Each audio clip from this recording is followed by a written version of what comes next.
So I get a lot of questions sent to me through Facebook or sometimes my YouTube channel. Today, I'm going to share some of the questions that I've been asked, and most of it is based on stereotypes, African stereotypes. So before we go any further, I'm going to give you some facts about Africa. Even though a lot of people in the United States think Africa is a country, but it's not. It's a continent, and not really a country like most people would like to believe.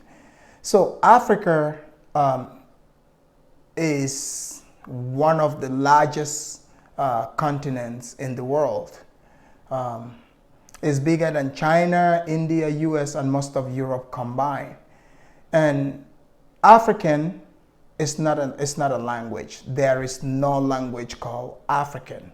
There is several different languages spoken in Africa and several different cultures. And people ask me what languages I speak. So we don't really identify ourselves as African. We tell you what country we're from, our tribe, so people identify as tribes, not color, as it is in the United States. So I'm a Soninke, so if you look at my name, it says Soninke Warrior. That's where the name comes from. People call us by several different names. In the Gambia, people call us Sarahule. In Sierra Leone, where I spent most of my early childhood, would call us Maraka. We're called Soninke or Sarahule. But we ourselves call ourselves Soninke. So another question that I get a lot is, people believe that there is no water in Africa. We do have plenty of water, plenty of vegetation. In fact, there are 800 million people that live in Africa. 300 million live in areas that is water stressed. It doesn't necessarily mean they don't have water, but it's water stressed just like it is in other parts of the world as well. Like in California, California is water stressed, but that doesn't mean they don't have water, So it's the same analogy. So globally, 1.1 billion people live in water stressed areas. And, that's just given, but for some reason, this is attributed to Africa. So what most people don't realize is there are many, many different, different climates in Africa. You have the savanna regions. There are regions where it even, it is cold enough to snow. There's the rainforest. There's the desert areas. So it's a mixture. We have mountains, rainfalls, waterfalls. You name it. You can Google this stuff, but most people don't really see it that way. They only see it as the savanna. So another big stereotype I get, is people in Africa they ask me, people in Africa have AIDS. That's ridiculous. Like, people have AIDS everywhere. So when people say Africa, be specific. What countries are you talking about? There are 53 different countries in Africa. So if you come up to me and say Africa, I'm not gonna know what you're talking about. The continent of Africa, but what country, what region are you talking about? Because there's different people. There's so many different people from Africa. Not everybody's the same. Not everybody speaks the same language or the same culture.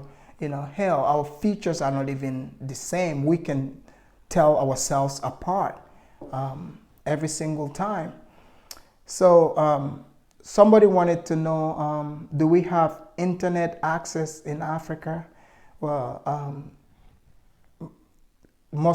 mean, my country does have internet access, and I'm guessing since this is the 21st century, um, most country, I mean, I would think all the countries probably have internet, but I haven't been to the whole of Africa.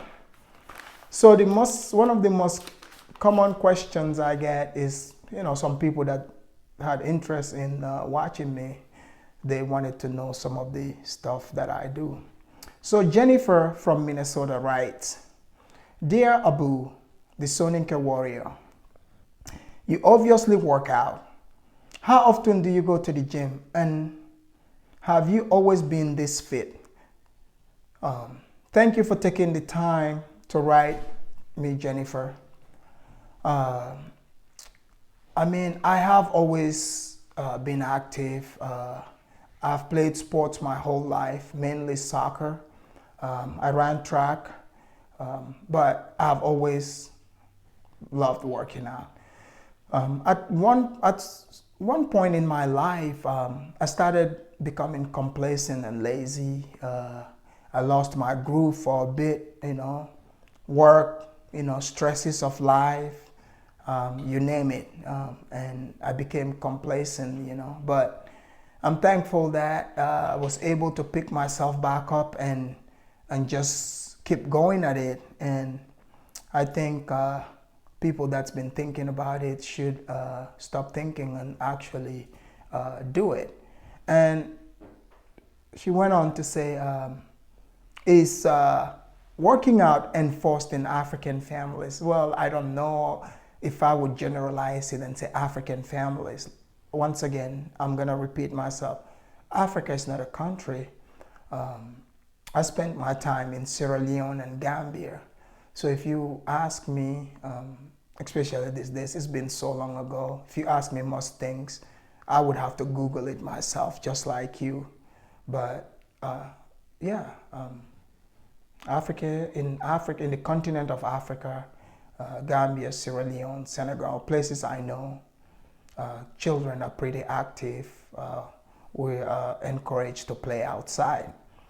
So my next question comes from John. John from Florida writes, Dear Abu, the Soninke warrior, you talk a lot about racism and social injustices. As a black man, what is the most racist thing done to you, and where do you find your inspiration to keep fighting? Thanks for asking that question, John. The most racist thing that ever happened to me, John, would be when I was deliberately discriminated against at my job that I had for many, many years. I can't get into details about it right now because it's an ongoing thing, but I will have to update all of you on this. But what keeps me going is the hope for the future, because life becomes what you make it to be. All the trials and tribulations that I went through in the hands of those who treated me differently, just made me much stronger and a better human. And for a lack of better words, it shows, how wickedness, can eat up a society because people stood by and let those happen. My inspiration comes from the people, everyday people, seeing how they stand up against injustice, how people are speaking up. So, to me, it's part of my life. And another question here is from LaShawn. LaShawn from Atlanta writes, why do you Africans hate us black Americans? Good question, LaShawn. I ask myself that question all the time. Let me break this down to you, LaShawn. LaShawn, there is no such thing as just African or not. LaShawn, I'm guessing from your name, you're a black man. So you are African. That's why they have the prefix in front of American as African American. It's just used to confuse you, but there is no difference between you and I, LaShawn. The only difference is we were born in different countries, but your ancestors came from the place I come from. So there is no difference between you and I. The only difference is the culture. And I believe you can learn about the culture too, LaShawn. So to my African brothers and sisters and black people that live here, I don't know where this beef stuff came from, but as far as I can tell, a lot of people that I know from the continent of Africa actually love black people from here. I have faced a lot of standoffish people, you know. I've even had a black guy tell me once to go back to my country, and it was pretty funny to me. I wasn't upset, but it's just people are brainwashed to believe they are something that they are not. So I'm gonna repeat myself again, LaShawn. You are an African man, just like myself and anybody else that you're gonna point at.